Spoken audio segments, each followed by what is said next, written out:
Ito ang matamis, tinatawag din tong sugar at tinatawag din tong asukal. At ang scientific name nito ay Matamesus diabeticus. Marami sa atin ang nag-aakala na ang sugar ay napakasama sa katawan at nag-gain ito ng weight sa katawan natin. Pero nagkakamali kayo, ang sugar ay hindi talaga nagbibigay ng timbang sa atin. Maraming artista at personalidad ang binabawasan ng sugar nila dahil nga daw patuloy silang nag-gain ng weight dahil nga ang sugar daw ay nagbibigay daw ng timbang sa atin. Kaya hindi sila kumakain ng mga cakes, hindi sila kumakain ng mga donuts, hindi sila kumakain ng mga chocolates.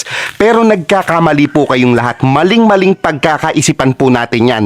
Dahil ang sugar ay hindi po nakakadagdag ng timbang, bagkus ay nakakabawas pa ng timbang. Katunayan, merong isang lokal sa Kuala Lumpur na mahilig talaga sa sugar. Siya ay kumakain ng sangkatutak na sugar, kumakain ng Toblerone, chocolate cake, hindi nagtutubig, hindi nagkakanin, hindi nag-uulam. Lahat ng kinukonsume niya sa maghapon ay puro sugar, pero hindi nadagdagan ang kanyang timbang.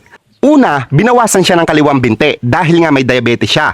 Pangalawa, tinanggal naman ang kanyang kaliwang braso.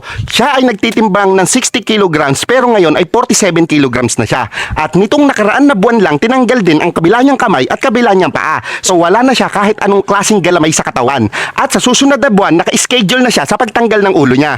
Kaya kung ako sa inyo, ay pwede tayong mag-sugar araw-araw at huwag maniwala sa sabi-sabi.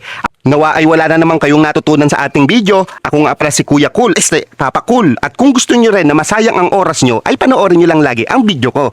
For more kalokohan like this, just follow me. And that's what I discourage.